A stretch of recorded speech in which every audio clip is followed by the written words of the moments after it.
I place trust in the ambition and imagination of our young people, in the Mut zu hoffen, in your memorable phrase, Herr Bundespräsident. It is young people's ideas and their passion that will shape the future we share. Within the hushed corridors of the palace, a long-sealed document has surfaced, carrying consequences no one saw coming. King Charles is reportedly reeling after discovering a specific clause in Queen Elizabeth's will, one that places Prince Harry at the center of a renewed royal storm. Carefully worded yet deeply symbolic, this provision challenges assumptions about loyalty, legacy, and inheritance. What the late Queen chose to formalize may alter family dynamics forever and reopen wounds thought to be closed. So could this revelation change how history remembers Harry's place in the monarchy? The clause the Queen left behind. Quiet stillness ruled the private offices of Buckingham Palace that November morning in 2025. The same walls that had witnessed decades of discreet decisions now held a moment no one inside the room could have predicted. King Charles, seated at a familiar mahogany desk once occupied by his mother, was not preparing for ceremony or public duty. He was reviewing paperwork, documents tied to the estate of Queen Elizabeth II, who had passed away in September 2022. It was meant to be a formality, the kind of task monarchs complete behind closed doors, far from headlines. The meeting brought together a small trusted circle, senior legal counsel, the keeper of the privy purse, and advisors who had served both mother and son. Leather folders were opened, seals checked, and pages turned with professional calm. Most of what lay inside matched long-settled expectations. Private estates, heirlooms, and assets already distributed years earlier. Balmoral, Sandringham, treasured jewelry. Nothing unusual, nothing unsettling until one envelope appeared. It was thinner than the rest, marked by a date that immediately caught attention. March 2022, only months before the Queen's death. Inside was a handwritten document, unmistakably Elizabeth's. The script was steadier than expected for her final year. Slightly uneven, yes, but intentional. This was not a draft. This was a decision. As Charles read, the room grew still. His face, so often trained into composure, shifted slowly. What lay before him did not concern property alone. It addressed Prince Harry, not in passing, not vaguely, but directly, with precision that left no room for misreading. The clause outlined an inheritance arrangement that ran against every assumption Charles had carried since his mother's passing. It was not simply about money or land. It was conditional, carefully structured, and tied to future choices. It suggested that Elizabeth, even while ill, had been thinking far ahead about division within her family, about time, and about consequences. The advisors waited as Charles reread the document. Once, twice, 3 times. Each reading carried more weight than the last. Legal counsel quietly confirmed what the king already suspected. The clause was authentic, properly witnessed, and fully enforceable. It had been sealed with instructions to remain undisclosed until the appropriate moment. That moment had clearly arrived. Thoughts drifted to Windsor Castle, to a private study where Elizabeth might have sat alone, pen in hand, knowing exactly what she was doing. She had ruled through wars, political storms, and family turmoil. She understood silence as a tool. This clause was not an accident or an oversight. It was strategy. What made the discovery heavier was not its legality, but its intent. The Queen had left her eldest son more than a crown. She had left him a decision that touched an open wound. Harry's departure from royal life had fractured trust and reshaped relationships. This clause reopened that chapter, not emotionally but formally. A quiet question finally surfaced from one advisor. How should they proceed? Should preparations begin? Should other parties be informed? Charles did not answer immediately. He removed his glasses and rested them on the desk, rubbing the bridge of his nose. For a brief moment, he was not the king. He was a son. Realizing that his mother had planned this reckoning long before he was ready to face it, the ticking of a mantel clock filled the silence. Outside, London moved on. Traffic, voices, ordinary life, unaware that within palace walls, A choice was forming that could reshape the future of the House of Windsor. Elizabeth had always believed in timing. By placing this clause where she did, she ensured that Charles would face it as king, not as heir. The crown, already heavy, felt heavier still. Whatever decision followed would echo far beyond that room. The clause was no longer hidden, and neither were the consequences. And when Queen Elizabeth's secret clause was revealed, what unexpected consequences began to ripple through the palace, changing everything insiders thought they knew. The Queen's final thread. Behind the calm dignity of Queen Elizabeth II's final days lay a decision few inside the palace expected, one quietly written in her own hand and sealed into her will. It was not dramatic in tone, yet it carried weight far beyond numbers and legal language.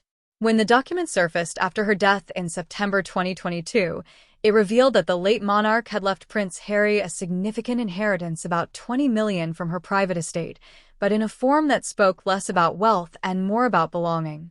This was never meant to be a simple transfer of money. The Queen had shaped the clause with deliberate care, aware of the fractures already visible within her family and the uncertain road ahead for the monarchy. Access to the full inheritance depended on Harry maintaining a living, active connection to the United Kingdom and the wider Commonwealth. Her words required him to spend at least 90 days each year on British soil or in Commonwealth nations involved in charitable or community-focused work. It was not a demand to return to royal duties, but a reminder that distance did not have to mean disappearance. What stood out was the balance she tried to strike. Elizabeth II understood Harry's wish for independence. Yet she also believed that roots matter. For over 70 years, she had served a global family of nations, and she was unwilling to see her own grandson drift entirely beyond that shared world. The condition was framed not as punishment, but as a pathway, one that allowed freedom while still preserving ties to history, service, and place. Her concern extended beyond Harry alone. Another portion of the will set aside roughly £5 million for Archie and Lilith, intended for their education and upbringing. These funds were to be overseen by trustees approved jointly by Harry and the reigning monarch, ensuring a degree of continuity between generations. More importantly, the Queen expressed a clear hope that her great-grandchildren would spend meaningful time in Britain as they grew. She wrote that they should never feel like strangers to the land and family from which they came. Attached to the legal papers was a private letter addressed to Charles, written in Elizabeth's unmistakable voice. In it, she did not deny the pain that had built up within the family. The anger, the disappointment, the sense of loss. Yet, she reminded her son of something simpler and deeper. Harry was still her grandson. His children were still her great-grandchildren, and she could not leave the world without trying one last time to keep them from being lost to the family entirely. The letter did not issue commands. Instead, it carried the quiet hope of a mother nearing the end of her life. She spoke of bridges that had been burned, but not beyond repair if both sides were willing to rebuild. The inheritance clause, she explained, was her contribution to that effort. What Charles and Harry chose to do with it would be their decision, but she wanted them to have the means, practical and emotional, to try. Royal legal advisors later confirmed that the clause was airtight. The Queen had consulted trusted experts, ensuring that every sentence reflected her intentions clearly and could not be easily challenged. This was not symbolic language or a suggestion open to interpretation. It was firm, thoughtful, and deeply personal. The sum involved was large, but carefully chosen. Elizabeth knew that too much money could create resentment or fuel claims of favoritism. $20 million was enough to provide stability and opportunity, but not so much that it would distract from the true purpose of the provision. This was never about buying loyalty. It was about connection, about family threads she refused to let snap completely. As Charles read the document, he could almost hear his mother's voice within it. Steady, practical, yet filled with quiet emotion.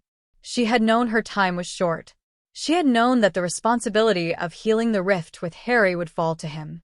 And so she left behind this final gesture, part tool, part burden, and part plea. Even in death, Queen Elizabeth II was still trying to hold her family together. So, What private burdens was Queen Elizabeth carrying while striving to hold her family together, revealing a side of the monarch few ever witnessed? The Queen's quiet safeguard. Few people ever saw Queen Elizabeth II as a woman driven by emotion. Yet, beneath the calm routines of duty lived a grandmother who carried her family's joys and wounds in equal measure. Long before the public fallout, she had shared a unique warmth with Prince Harry. From his childhood at Windsor to his teenage years, he brought lightness into rooms heavy with tradition. His humor softened her, reminding her of a freer time before the crown demanded restraint above all else. That closeness made January 2020 especially painful. When Harry and Meghan announced their decision to step away from royal duties, the shock did not come from the choice itself, but from how abruptly it was delivered. The palace was forced to react, not prepare. For the Queen, it felt like being shut out of a conversation she believed should have begun with her. Still, those closest to her noticed that disappointment never erased concern. Her thoughts stayed fixed on Harry's safety, stability, and future. Public tension deepened in March 2021 after the Oprah interview aired from California. Accusations of racism, claims of neglect, and painful accounts of Meghan's mental health struggles struck at the heart of the monarchy. For Elizabeth, who had embodied the institution for decades, it felt deeply personal. Her response was brief and controlled, offering the careful phrase, "Recollections may vary." Privately, however, the situation weighed heavily. She was not only a queen managing a crisis, but a grandmother watching family ties stretch thin. What rarely reached headlines was that communication never fully ended. Quiet phone calls continued, scattered, but meaningful. In those moments, she spoke less as a sovereign and more as family, making it clear that love did not depend on agreement. She disapproved of public conflict and regretted how disputes unfolded. Yet, the bond itself remained unbroken. As her health declined in late 2021, the Queen grew increasingly reflective. Years of service had taught her how to manage nations, transitions, and global change. But the rift within her own family felt unresolved. The approaching Platinum Jubilee in 2022, questions about Harry's attendance, and the reality of her mortality brought urgency. If reconciliation could not be achieved through conversation or ceremony, she would act in the one arena still firmly within her control.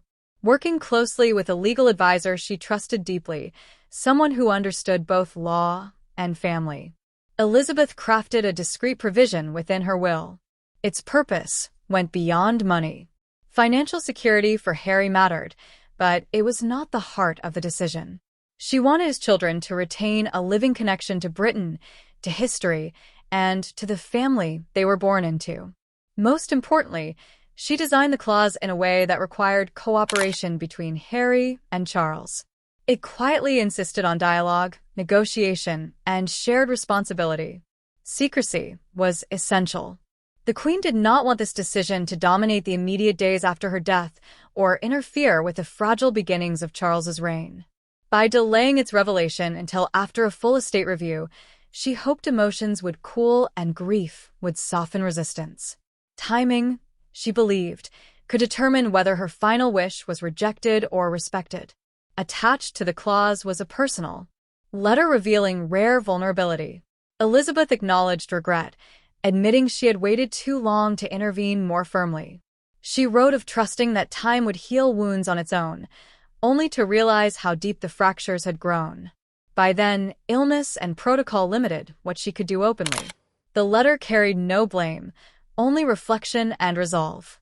Seen in this light, the hidden clause was not a political maneuver, but a final expression of faith. After 70 years on the throne, the Queen still believed that family bonds, when tested, should not be allowed to dissolve beyond repair. Even at the end, she refused to accept permanent separation as inevitable.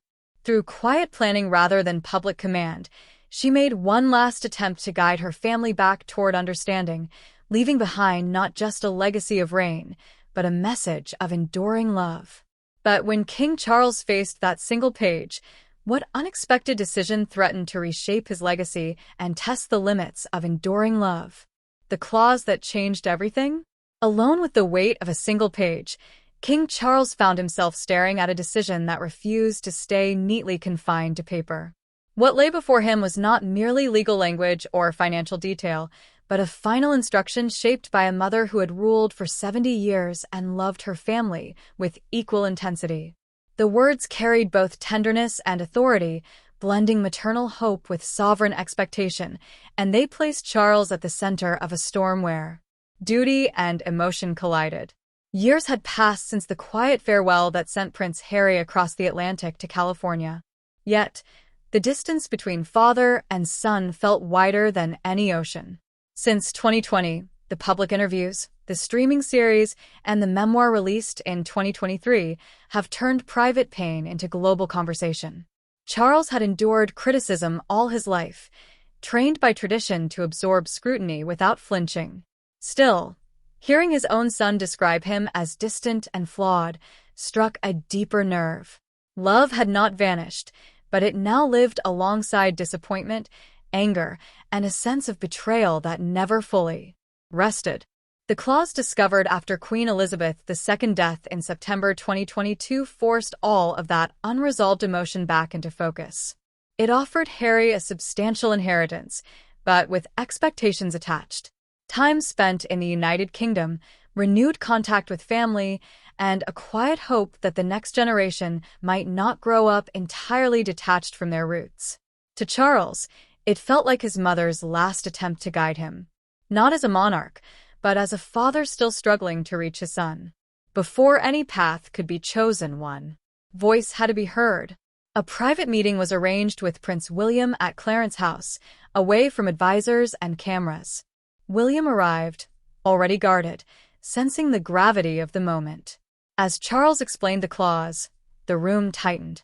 William listened, his expression hardening, and when his father finished, the response was swift and unfiltered. To him, this was interference from beyond the grave. The conditions felt less like kindness and more like pressure, reopening wounds that had not healed since Harry's accusations had spilled into headlines and living rooms. William's loyalty to the institution was unshaken. He saw Harry's actions not as personal rebellion alone, but as damage inflicted on the monarchy and more painfully on Catherine and their children.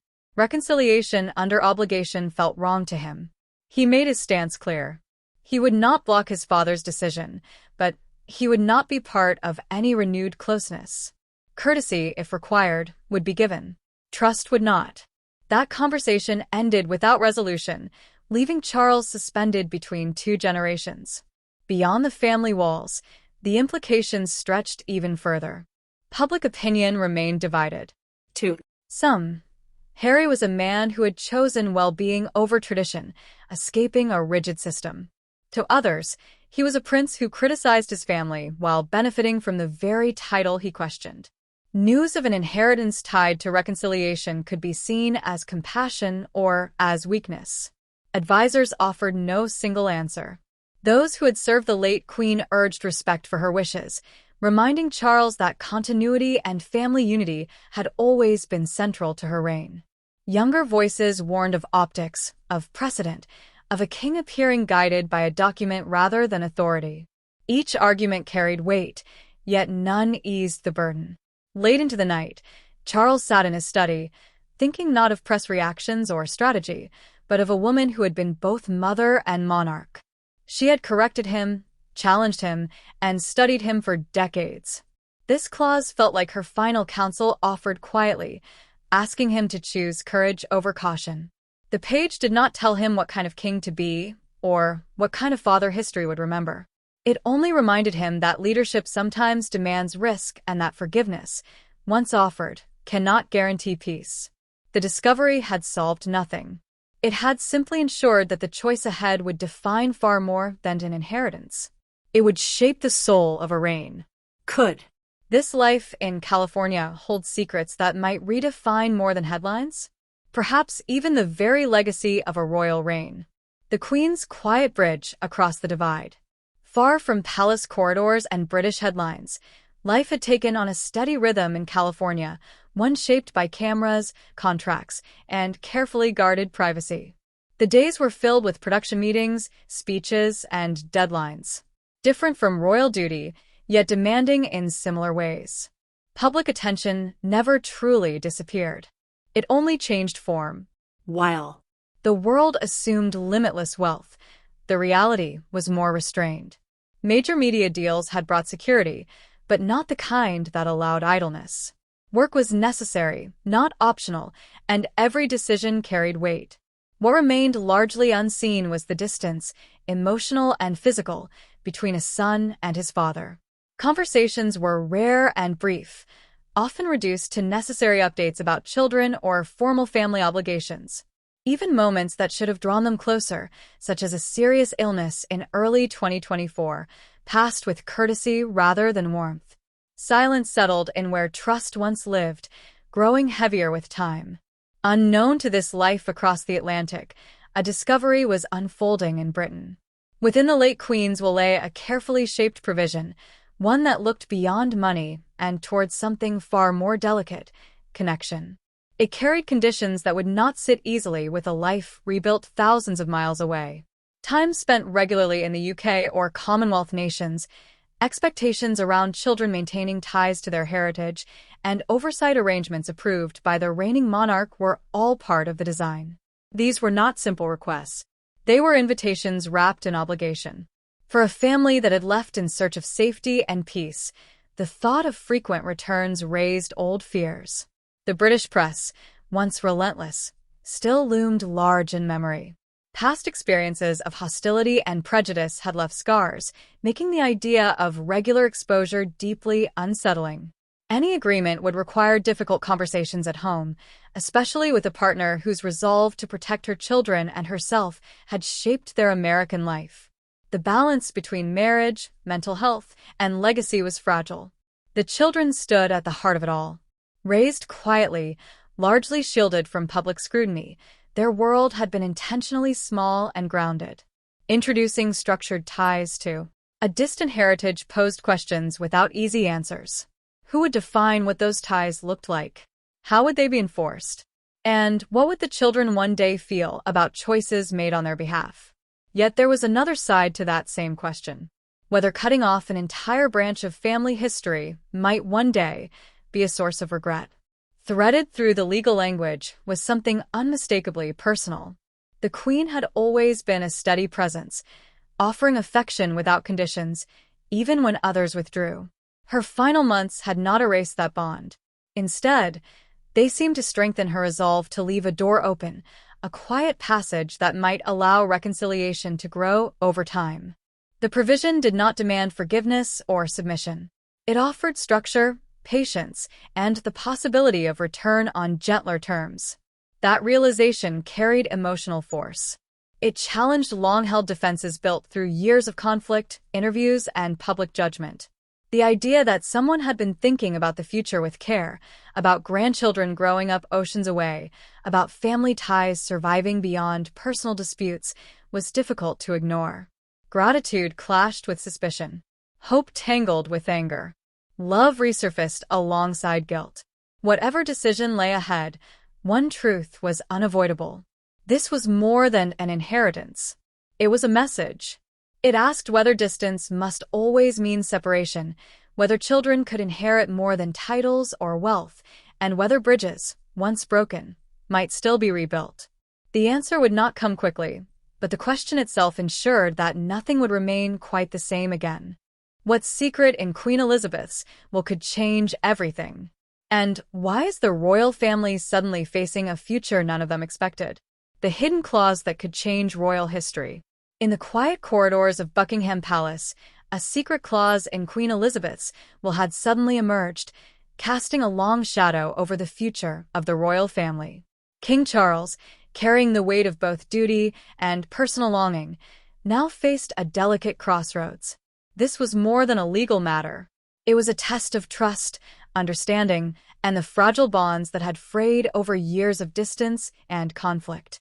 The clause promised Harry a substantial inheritance, but it came with conditions carefully crafted to guide him back toward family and responsibility.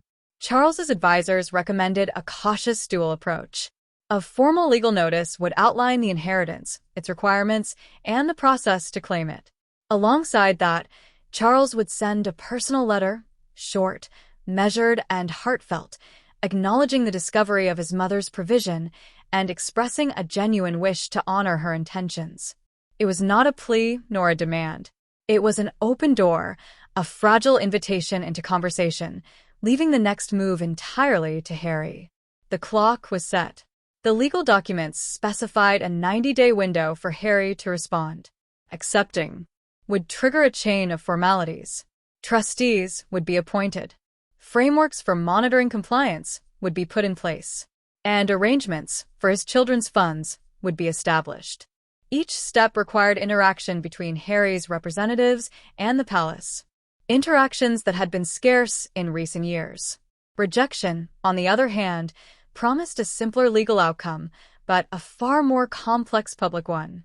Turning down the inheritance could cast Harry as principled yet ungrateful, or as a son unwilling to honor his grandmother's final wishes.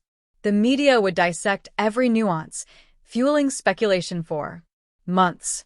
Yet, the most likely path lay somewhere in between. Negotiations seemed inevitable. Harry's lawyers might seek adjustments, shortening annual requirements, spreading obligations over several years, or gaining more control over his children's trust. The Queen had been meticulous in her drafting, but even the clearest legal language allowed room for interpretation, for compromise. Charles now faced a personal challenge that went beyond law or protocol. It required insight, patience, and an understanding of his son's heart. Qualities he had relied upon in diplomacy for decades, but never in a situation so intimate, so raw. The implications extended beyond father and son. William's children, George, Charlotte, and Louis, were tied into this web of potential reconciliation. Their relationships with Harry could blossom or remain distant depending on how he engaged with the obligations set by their grandmother. The Queen's vision had always included healing these generational rifts, but implementation demanded the cooperation of multiple family members, not all of whom were inclined toward conciliation. Realistically, the outcome might be partial and imperfect. Harry could accept the inheritance, but maintain emotional distance, fulfilling the technical requirements while keeping the warmth at arm's length. Relationships could become functional but cool, cordial but restrained. In this scenario, reconciliation would be real but incomplete. A compromise between estrangement and unity. The stakes were immense. A misstep could turn the inheritance into yet another battleground, with Harry publicly lamenting the conditions and the press portraying the monarchy as manipulative or Charles as overly controlling. Conversely, success could mark the first meaningful step toward mending fractured bonds, honoring the Queen's final wish for unity. For the first time in years, a framework existed, a map drawn by a grandmother's careful hand, pointing toward the possibility of family, of connection, of hope. Charles held both a burden and a gift. How he and Harry chose to navigate it would define their relationship, the well-being of the next generation, and the future of the monarchy itself. Across the vast distance between London and California, the royal family's fate now hung in balance, teetering between past pain and the fragile, tantalizing promise of reconciliation. So, what do you think King Charles will do after uncovering this shocking clause about Harry in the Queen's will? We'd like to hear your thoughts. Don't forget to like and share.